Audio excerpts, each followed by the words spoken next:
Hola, un saludo a todos y bienvenidos al curso de Validez de los estudios diagnósticos dentro del ámbito de medicina basada en la evidencia. Este curso tendrá lugar entre el 16 de mayo del 2022 y el 31 de mayo del 2022. Esta actividad formativa está financiada a través del programa Next Generation de la Comisión Europea. Y a continuación vamos a ver el índice de este curso. Bueno, vamos a ver el pequeño índice, lo que vamos a ver a lo largo de este curso. En primer lugar vamos a ver una presentación de quién soy yo. Luego vamos a ver los principales conceptos de la validez de las pruebas diagnósticas, que sería sensibilidad, especificidad, valor predictivo positivo y negativo. A continuación veremos la razón de verosimilitud positiva y negativa. No os asustéis por el nombre. Vamos a ver la relación entre los distintos valores, es decir, qué pasa cuando, por ejemplo, sube la sensibilidad y baja la especificidad, qué pasa con el valor predictivo positivo y negativo, qué pasa cuando aumenta la prevalencia de la enfermedad, etcétera. Y luego, por último, vamos a ver unas pinceladas de cómo se construyen y la interpretación de las curvas ROC. Bueno, pues en primer lugar, mi nombre es Jesús María González, soy licenciado en Ciencias Matemáticas por la Universidad del País Vasco y soy doctor por la Facultad de Economía, Empresa y Turismo de la Universidad de Las Palmas. Físicamente yo estoy en la unidad de investigación del Hospital Dr. Negrín, en Gran Canaria. Bueno, y sin más, vamos a empezar ya un poco con materia. Vamos a validar la validez de las pruebas diagnósticas. Entonces, la condición imprescindible que tenemos que tener es que la nueva prueba diagnóstica se compare con un criterio de referencia, un patrón de oro, un gold estándar o, como puede ser una PCR, o con la propia enfermedad. Entonces, al comparar los resultados de las dos pruebas diagnósticas, por ejemplo, como puede ser un test rápido con una PCR, existen 4 posibilidades, que los cuales los podemos mostrar en una tabla de contingencia 2×2. Que esta es la tabla. Con esta tabla vamos a trabajar a lo largo de todo el curso. Entonces, si ponemos, por ejemplo, por columnas aquellas lo que es la enfermedad o el gold estándar, ¿no? Aquellas personas que sí tienen la enfermedad o que sí es positivo en el gold estándar, las que no tienen positivos en el gold estándar, y luego por filas podemos poner los resultados del test, si el test ha resultado positivo o si el test ha resultado negativo. Entonces, de esta forma obtenemos una tabla de contingencia 2×2. Y ahora a continuación vamos a ver qué significa cada una de las celdas. Los verdaderos positivos son aquellos individuos que presentan la patología, es decir, que tienen la enfermedad o que el gold estándar es positivo, y que además también representan un resultado positivo en la prueba diagnóstica. Es decir, son aquellos sujetos que tienen tanto positivo el gold estándar o la enfermedad y la prueba diagnóstica. Los verdaderos negativos son aquellos individuos que no presentan la patología, que no tienen la enfermedad o que el gold estándar tienen un resultado negativo y que en la prueba diagnóstica también presentan un resultado negativo. Es decir, los verdaderos positivos y los verdaderos negativos serían resultados correctos. Luego, por otra parte, tenemos los falsos positivos. Los falsos positivos son aquellas personas que, aunque no están enfermas o que el gold estándar han obtenido un resultado negativo, sin embargo en la prueba han obtenido un resultado positivo. Entonces, evidentemente interesa que estos falsos positivos en la práctica clínica sean lo más pequeños posibles. Y por último, tenemos lo que se llaman los falsos negativos. Es decir, son aquellos sujetos que sí tienen la enfermedad o que en el gold estándar han obtenido un resultado positivo, pero que en la prueba o en la prueba diagnóstica han tenido un resultado negativo. Entonces, así como decíamos que los verdaderos positivos y los verdaderos negativos son aciertos, los falsos positivos y los falsos negativos son fallos. Entonces, evidentemente, en una prueba diagnóstica interesa que tanto los falsos positivos como los falsos negativos sean lo más pequeños posibles. Si sumamos por columnas, si sumamos los verdaderos positivos y los falsos negativos, obtenemos el total de personas enfermas. Lo que pasa es que los primeros han obtenido un resultado positivo en el test y los segundos han obtenido un resultado negativo en el test. Por otra parte, si sumamos la columna de los que no tienen la enfermedad o tienen un resultado negativo, tenemos al total de personas que están sanos. Y lo mismo por filas. Si sumamos los verdaderos positivos y los falsos positivos, tenemos todas aquellas personas que han obtenido un resultado positivo en el test. Y en la segunda fila, pues lo mismo, si sumamos falsos negativos y los verdaderos negativos, tenemos el total de personas que han obtenido un resultado negativo en el test. Bueno, vamos a seguir. Para explicar, antes de explicar lo que es la sensibilidad, especificidad, etcétera, vamos a explicar lo que es una probabilidad o cómo se calcula y lo que es una probabilidad condicionada, ya que, como estamos diciendo, la sensibilidad, especificidad, valor predictivo positivo y negativo son lo que se denominan desde un punto de vista estadístico o matemático probabilidades condicionadas. Entonces, como bien sabéis, la probabilidad oscila entre 0 y 1 y se calcula como casos a favor dividido por los casos totales, por el total de la población. Si nosotros, por ejemplo, tenemos una muestra de 6 hombres y 4 mujeres, pues evidentemente, si os pregunto por cuál es la probabilidad de ser hombre, me vais a contestar 4, que son los casos a favor, que hay 4 hombres, entre el total de personas, que serían 10. 4 entre 10, que es un 40%. Si os digo la probabilidad de ser mujer, pues equivalente de forma similar, decimos que hay 6 mujeres entre el total de personas, que son 10, decimos que hay un 60% de mujeres. Esto es una probabilidad simple, casos a favor entre casos totales. Y ahora vamos a ver lo que es una probabilidad condicionada. También oscila entre 0 y 1, porque no deja de ser una probabilidad. Entonces, desde un punto de vista matemático, o desde un punto de vista de escritura, de notación, la escribimos así: la probabilidad de que ocurra B sabiendo que ha ocurrido A. Entonces, cuando tenemos esta notación matemática, significa sabiendo que ha ocurrido A, lo que está a la derecha es la probabilidad de que ocurra B, lo que está a la izquierda de la rayita. Si ponemos un ejemplo, decimos probabilidad de ir a la playa barra hace sol. Sabiendo que hace sol es la probabilidad de ir a la playa.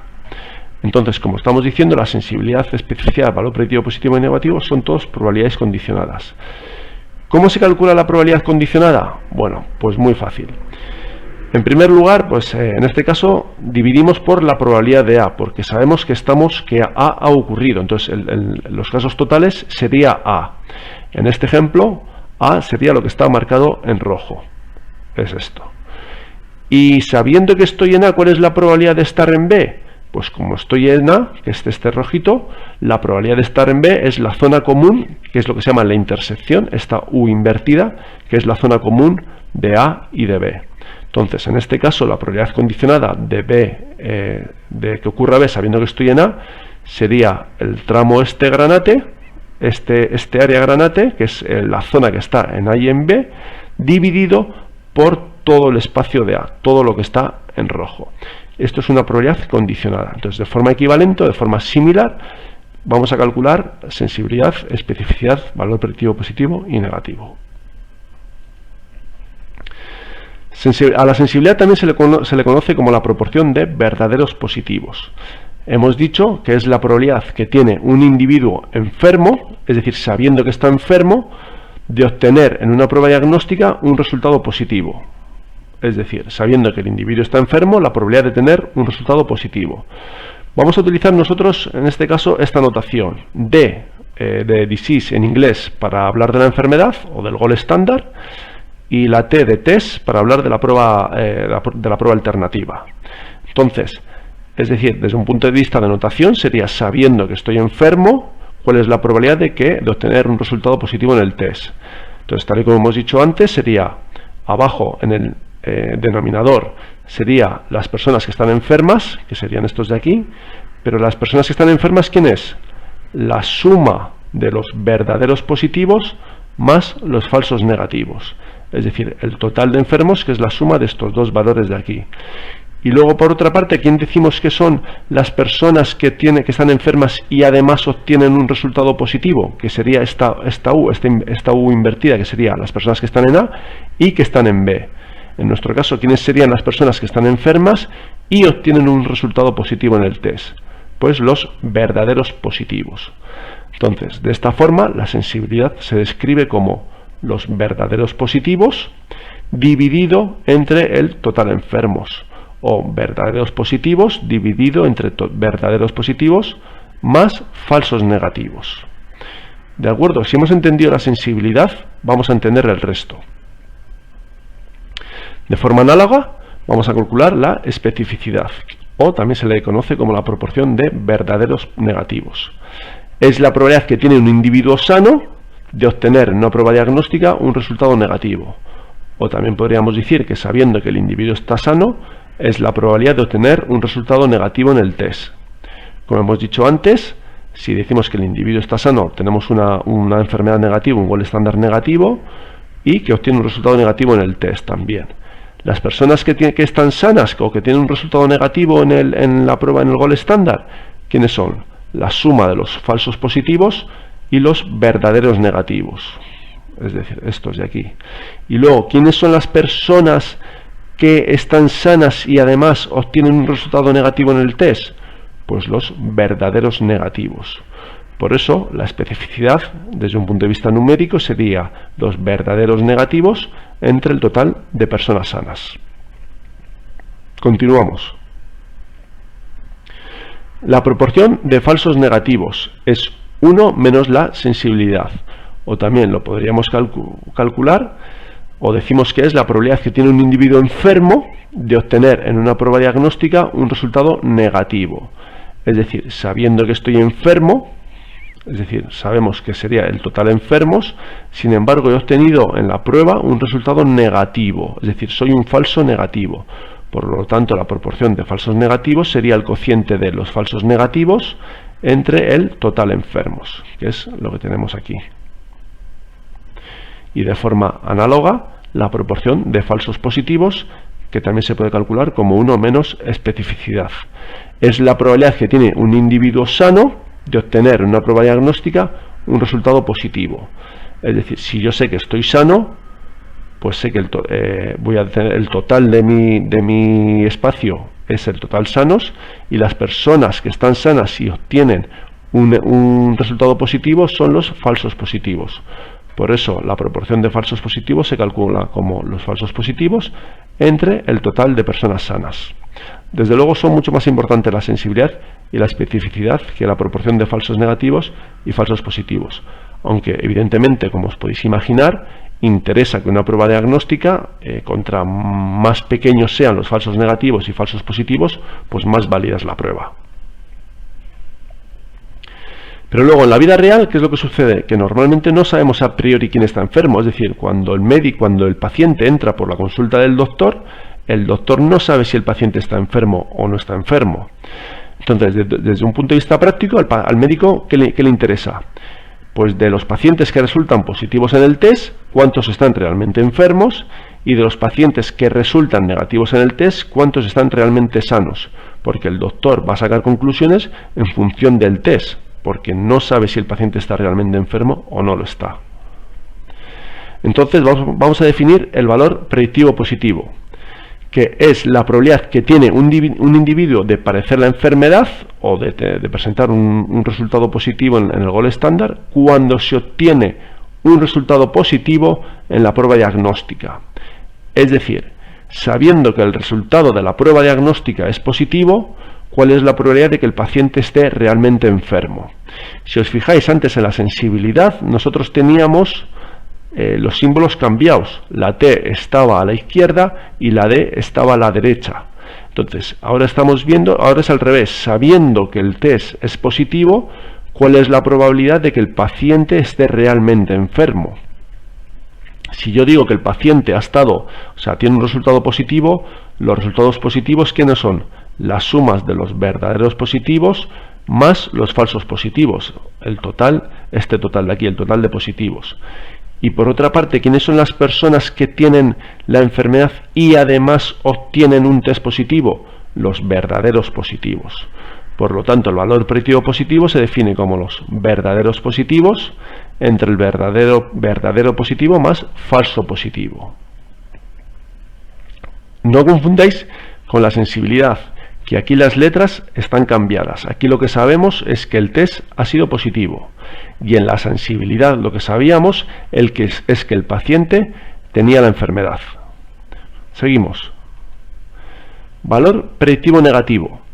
De forma análoga, es la probabilidad que tiene un individuo de no padecer la enfermedad cuando se obtiene un resultado negativo en la prueba diagnóstica. Dicho de otra forma, sabiendo que el resultado de la prueba diagnóstica es negativo, es la probabilidad de que el paciente esté realmente sano. Como lo que sabemos es que el test es negativo, por eso lo ponemos a la derecha, y a la izquierda ponemos la enfermedad. Sabiendo que el paciente tiene un resultado negativo en el test, ¿cuál es la probabilidad de que esté sano? El total de resultados negativos del test, ¿quiénes son? Los falsos negativos más los verdaderos negativos. Es el total de negativos. ¿Y quiénes son las personas que no tienen la enfermedad o tienen un resultado negativo en el gold estándar y tienen un resultado negativo en el test, en la prueba diagnóstica? Los verdaderos negativos. Por eso el valor predictivo negativo es los valores verdaderos negativos entre el total de negativos, que también el total de negativos lo podemos poner como la suma de verdaderos negativos más falsos negativos. Ya sí que puede ser un poquito lío todas estas fórmulas de golpe, pero bueno, a lo mejor no conviene, no está de más que en una fórmula, en un folio escribáis vosotros esta tabla 2×2, esta tabla de contingencia, y debajo las 4 fórmulas más importantes, que son sensibilidad, especificidad, valor predictivo positivo y valor predictivo negativo, que las tenéis aquí en el PowerPoint. Vamos a ver también otros conceptos importantes. La exactitud de una prueba diagnóstica es la capacidad que tiene la prueba diagnóstica de clasificar correctamente tanto a los pacientes enfermos como a los pacientes sanos. Es decir, es el número de pacientes clasificados correctamente dividido por el número total de pacientes de la muestra. Si nos vamos a la tabla de contingencia 2×2, ¿quiénes hemos dicho que eran las celdas correctamente clasificadas? Los verdaderos positivos y los verdaderos negativos. Entonces, la exactitud de la prueba es la suma de estos valores que son correctos entre el total de la muestra. El total de la muestra es la suma de las 4 cosas: verdaderos positivos, falsos positivos, verdaderos negativos y falsos negativos. Y por otra parte, tenemos la prevalencia. La prevalencia, ya sabéis que es la proporción de pacientes enfermos en un determinado momento de tiempo. Entonces, en este caso, la prevalencia, cuando estamos hablando de la validez de las pruebas diagnósticas, es el número de personas enfermas que hay, que son los verdaderos positivos más los falsos negativos, entre el total de la población, entre el total de la muestra. Es decir, verdaderos positivos más falsos negativos entre el total, verdaderos positivos, verdaderos negativos más falsos negativos. Veis que son fórmulas que con un poquito de paciencia y tranquilidad se acaban entendiendo. De todas formas, si tenéis cualquier duda con las fórmulas, las podéis ir planteando en el foro correspondiente de dudas. Vamos a ver otros conceptos también interesantes que se suelen utilizar en la validez de las pruebas diagnósticas. Vamos a ver lo que se llaman la razón de verosimilitudes, o en inglés likelihood ratio. En español, cualquiera de los dos nombres es válido. Uno está en inglés y otro está en castellano. Y son pruebas que relacionan en una única fórmula o en un único valor tanto la sensibilidad como la especificidad. Entonces, la razón de verosimilitud positiva o likelihood ratio positivo es el cociente de la sensibilidad y 1 menos la especificidad.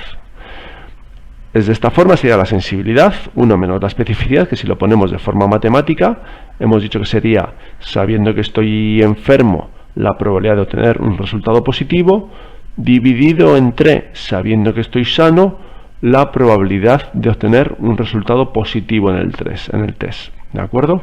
Entonces, este valor, la razón de verosimilitud positiva, interesa que sea lo más alto posible. Fijaros, esto es un valor correcto, por lo tanto nos interesa que sea grande, y estos son fallos, son errores, es decir, el paciente no tiene la enfermedad, pero la prueba le dice, o el test le dice que sí, por lo tanto esto interesa que sea lo más pequeño posible, y entonces cuando dividimos entre algo pequeño, el resultado es grande. Si hacemos el ejemplo más exagerado, es cuando dividimos entre 0, que el resultado es infinito. Si hacemos, por ejemplo, si dividimos 7 entre 0, el resultado es infinito.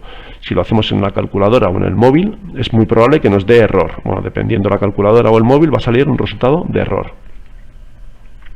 Entonces, para interpretar este resultado que estamos viendo, lo que podemos decir es que, veis que tenemos, por ejemplo, un resultado de 7, veis que 7 es lo mismo que si dividimos entre 1, entonces podemos decir que por cada paciente sano mal clasificado, hay 7 pacientes enfermos correctamente clasificados. Entonces, como os he dicho, interesa que este valor sea lo más alto posible. Contra mayor es la razón de verosimilitud positiva, mejor es la prueba. Y luego, para que se suele decir que a partir de 10, que cuando la razón de verosimilitud positiva es mayor que 10, que la prueba es válida. De forma similar, vamos a ver la razón de verosimilitud negativa o el Elihu ratio negativo. Entonces, en este caso es el complementario de la sensibilidad, 1 menos S, entre la especificidad. Si os dais cuenta, es como al revés que antes. Antes teníamos sensibilidad entre 1 menos especificidad, y ahora es al revés, 1 menos sensibilidad entre especificidad. Aquí pasa al revés que antes. Contra más pequeño es la razón de verosimilitud negativa, mejor es la prueba. ¿Cómo lo podemos interpretar? Esto es un error, esto nos interesa que sea lo más pequeño posible, y esto nos interesa que sea lo más alto posible. Entonces, cuando estamos dividiendo algo pequeñito entre algo grande, el resultado es muy pequeñito. Si ponemos el caso extremo de 0 entre 5, el resultado es 0. Por eso nos interesa que contra menor sea la razón de verosimilitud negativo, mejor es la prueba. Decimos que un valor es bueno cuando la razón de verosimilitud negativa es menor de 0,1. Aquí me he confundido, no es razón de verosimilitud positiva, sino negativa, es menor de 1. La interpretación, por ejemplo, si tenemos un 0,2 lo podemos poner como 1 entre 5. Entonces, como decíamos antes, o de forma similar a como decíamos antes, por cada 5 personas sanas correctamente clasificadas, hay una persona enferma mal clasificada. Por cada paciente sano, lo que decíamos antes, bien clasificado, hay 0,20 pacientes enfermos mal clasificados, que sería esta interpretación, pero veis que es un poquito extraña. Por eso, pues multiplicamos por 5 y decimos que por cada 5 pacientes sanos bien clasificados, hay un paciente enfermo mal clasificado. Recordar, contra más pequeño sea, mejor. Bueno, a continuación vamos a ver la relación que hay entre la prevalencia, la sensibilidad y la especificidad con el valor predictivo positivo y negativo. Como aparece aquí, la prevalencia no influye en la sensibilidad y en la especificidad, pero sí que va a influir en el valor predictivo positivo y negativo. Entonces, vamos a ver qué pasa cuando la prevalencia aumenta y la sensibilidad y la especificidad se mantienen constantes, que es este caso de aquí. La prevalencia sube, la sensibilidad y la especificidad se mantienen igual, entonces el valor predictivo positivo va a subir y el valor predictivo negativo va a bajar. En una prueba diagnóstica, si por ejemplo hacemos que suba la sensibilidad, entonces automáticamente la especificidad va a bajar. Es decir, si tenemos una prueba de glucosa, por ejemplo, con un punto de corte de 200, si trasladamos, por ejemplo, ponemos otro punto de corte y sube la sensibilidad de esa prueba, entonces automáticamente la especificidad va a bajar. En una prueba diagnóstica no pueden subir las dos cosas al mismo tiempo, no pueden subir la sensibilidad y la especificidad al mismo tiempo. Si una sube, tiene que bajar la otra. Vamos a poner un ejemplo. Imagina que tenemos estos datos de aquí. Tenemos dos datos, ¿de acuerdo? Dos tablas. Entonces veis que en ambas tablas tienen la misma sensibilidad, 0,85, tienen la misma especificidad, 0,94. Aquí tenemos una prevalencia de 0,5 y aquí una prevalencia de 0,8. Veis que en esta segunda prueba la prevalencia ha subido, entonces estamos diciendo que el valor predictivo positivo sube y el negativo baja. Veis que el valor predictivo positivo pasa de 0,93 a 0,98, por lo tanto ha subido, y el valor predictivo negativo ha pasado de 0,86 a 0,61, ha bajado. Entonces hemos visto mediante este ejemplo que si la sensibilidad y especificidad se mantienen constantes y la prevalencia aumenta, entonces el valor predictivo positivo aumenta y el valor predictivo negativo disminuye. Vamos con el segundo caso. Si la prevalencia baja y la sensibilidad y especificidad se mantienen igual, entonces el valor predictivo positivo baja y el valor predictivo negativo sube. Al igual que antes, la sensibilidad vale 0,85 en las dos pruebas, especificidad 0,94, aquí tenemos una prevalencia de 0,5, aquí 0,3, vemos que el valor predictivo positivo entonces va a bajar, pasa de 0,93 a 0,86, y el valor predictivo negativo va a subir, pasa de 0,86 a 0,94. ¿De acuerdo? Entonces, estas son cosas teóricas que tenéis que saber. Ahora vamos a cambiar. Imaginar que la prevalencia se mantiene constante y aumenta la sensibilidad y por lo tanto va a disminuir la especificidad. Entonces, vamos a ver qué es lo que pasa. Lo que pasa cuando sube la sensibilidad es que baja el valor predictivo positivo y sube el valor predictivo negativo. Puede ser un poco lioso, ¿no? Porque se puede decir, si sube la sensibilidad, ¿cómo es que baja el valor predictivo negativo? Bueno, luego lo vamos a ver, pero vamos a darlo de forma con datos empíricos. Tenemos aquí la sensibilidad de 0,85, aquí 0,9, ha subido un poquito la sensibilidad. La especificidad 0,94, 0,85, vemos que baja. Vemos que la prevalencia se mantiene igual. ¿Y qué pasa con el valor predictivo positivo? Pasa de 0,93 a 0,86, baja. Y el valor predictivo negativo pasa de 0,86 a 0,89, ha subido. ¿De acuerdo? Entonces se cumple lo que estamos aquí marcando, lo que estamos describiendo. Y ya como último caso, si la prevalencia se mantiene constante y disminuye la sensibilidad, por lo tanto tiene que subir la especificidad, entonces al subir la especificidad lo que va a aumentar es el valor predictivo positivo y va a bajar el valor predictivo negativo. Si nos vamos al ejemplo, vemos que la prevalencia está igual en ambos ejemplos. La sensibilidad pasamos de 0,85 a 0,7, baja. Especificidad de 0,94 a 0,96, ha subido la especificidad. Y entonces el valor predictivo positivo va a subir, pasa de 0,93 a 0,95 y el valor predictivo negativo va a bajar, pasa de 0,86 a 0,76. Los casos más extremos, si la sensibilidad es del 100%, entonces el valor predictivo negativo va a ser del 100%, y si la especificidad es del 100%, entonces el valor predictivo positivo va a ser del 100%. Vemos aquí, por ejemplo, una prueba cuya sensibilidad es 1, estamos dividiendo, no tenemos falsos negativos, por lo tanto la sensibilidad es de 100, pero ¿qué pasa? Entonces cuando calculamos el valor predictivo negativo, como no tenemos falsos negativos, el cociente va a ser 94 entre 94, que también nos va a dar 1. Y aquí al revés, como los falsos positivos es de 0, entonces la especificidad es de 1, 100 entre 100, pero cuando calculamos el valor predictivo positivo dividimos 85 entre 85, que también es de 1. Entonces decimos que una prueba muy sensible haya muchos verdaderos positivos y pocos falsos negativos, es decir, los falsos negativos tienden a 0, y el caso más exagerado es cuando los falsos negativos es 0. Valor predictivo negativo, como estamos diciendo, si los falsos negativos tienden a 0, pues verdaderos negativos entre verdadero negativo, pues va a tender a 1. Por ello, si la sensibilidad es del 100%, el valor predictivo negativo es del 100%. Su utilidad principal es la de descartar la enfermedad. La sensibilidad es especialmente importante cuando es grave no diagnosticar una enfermedad contagiosa, como puede pasar con el COVID o como puede pasar en su día con el ébola aquí en España. Del mismo modo, una prueba muy específica haya muchos verdaderos negativos y pocos falsos positivos. Si los falsos positivos estamos diciendo que tiende a 0, cuando calculamos el valor predictivo positivo, como esto es prácticamente 0, pues el resultado tiende a 1. Entonces, cuando la especificidad es del 100%, el valor predictivo positivo es del 100%. Su utilidad principal es la de confirmar un diagnóstico. La especificidad es especialmente importante cuando la enfermedad cambia la vida de un enfermo y también cuando las consecuencias del tratamiento son muy importantes. Pues, por ejemplo, como puede ser la amputación de una pierna, bueno, en gangrena antiguamente, o, por ejemplo, dar quimio a un paciente sano, etc.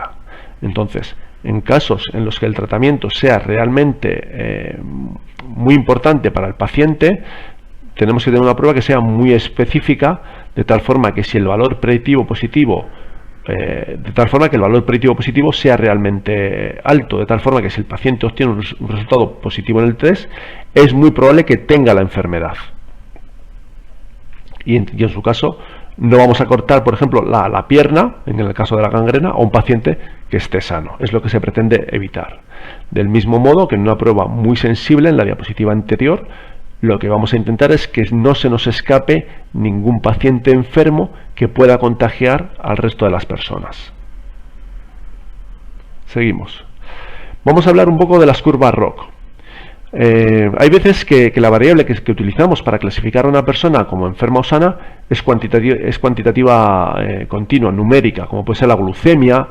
Entonces, normalmente en este tipo de casos lo que se suele hacer es utilizar distintos puntos de corte para caracterizar al paciente como enfermo o sano. En este ejemplo, imaginad que tenemos valores de glucemia, entonces tenemos que esta es la distribución de las personas diabéticas. Presentan valores de glucemia más altos que las personas no diabéticas. Entonces, por ejemplo, pues este trocito amarillo, que son personas sanas, pero que en un hipotético punto de corte están por encima de este punto de corte. Entonces, estas personas amarillas serían lo que serían falsos positivos.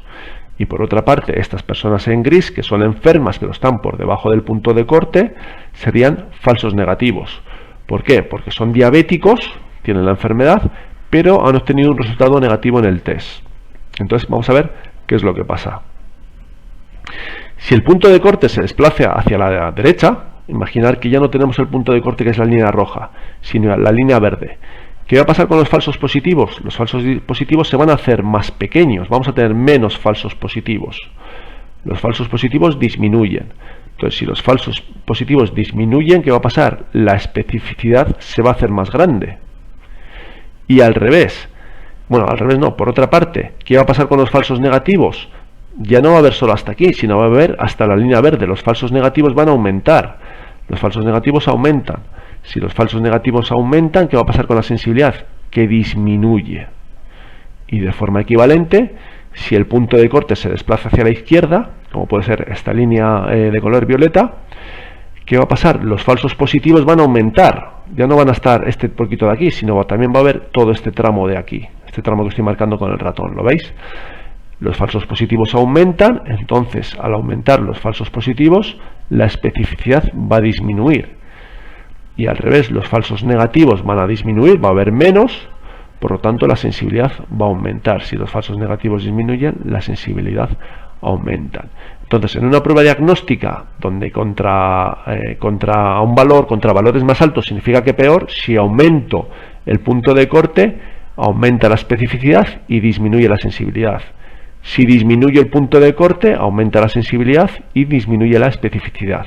Os he dicho que no pueden ir las dos, aumentar las dos al mismo tiempo. Si aumenta la especificidad, disminuye la sensibilidad y viceversa. Si aumenta la sensibilidad, disminuye la especificidad.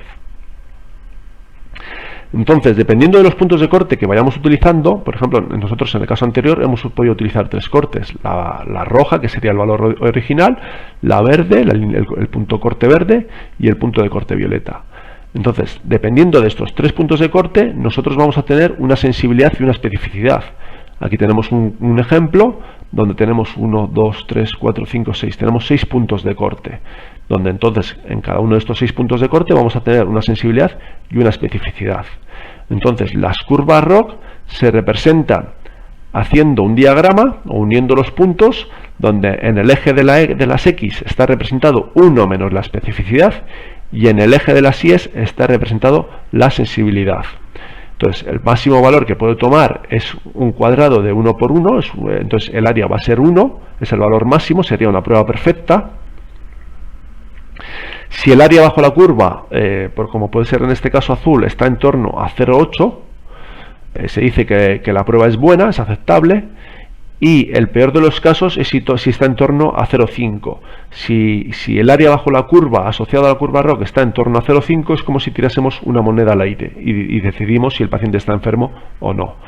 Entonces, de esta forma se construyen las curvas ROC con distintos puntos de corte, donde se obtienen distintas sensibilidades y distintas especificidades. Bueno, el curso, la parte teórica, llega hasta aquí. Si tenéis dudas, las planteamos en el foro correspondiente. Y luego, por último, recordar que tenemos un vídeo para hacer los cálculos, para programar una hoja Excel o un OpenCal y hacer los cálculos de forma automática en dicha hoja Excel, que está en el siguiente vídeo. Muchas gracias por vuestra atención y un saludo.